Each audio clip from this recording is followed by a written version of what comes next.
அஃப்கானி பன்னீர் ரொம்ப டேஸ்டியாக இருக்கும். எப்படி பண்ணுறதுன்னு பார்க்கலாம் வாங்க. பன்னீரை க்யூப்ஸாக கட் பண்ணி கொத்தமல்லி, பெப்பர், சால்ட் போட்டு பிரட்டி வச்சுருங்க.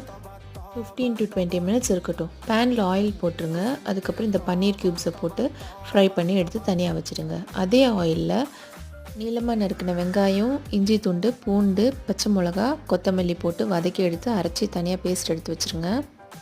கூடவே கொஞ்சம் தயிரும் ஆட் பண்ணிக்கோங்க. பேனில் கொஞ்சமாக பட்டர் போட்டு இந்த க்ரீன் பேஸ்ட்டை ஊற்றிடுங்க. தனியா பொடி, காஷ்மீரி சில்லி பவுடர், கரம் மசாலா, உப்பு போட்டு நல்லா வதக்கி விட்டுருங்க. ஃபைனலாக பன்னீரை போட்டுருங்க.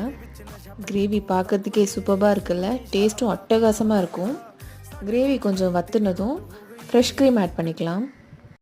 ஃபைனலாக கொத்தமல்லி தூவி இறக்குனீங்கன்னா அட்டகாசமான அஃப்கானி பன்னீர் ரெடி. நான் இந்த கிரேவியை ஹர்ப் ரைஸோடு வச்சு ட்ரை பண்ணேன். செம்ம டேஸ்டியாக இருந்துச்சு. நல்ல காம்பினேஷன், ட்ரை பண்ணி பாருங்கள். தேங்க்யூ.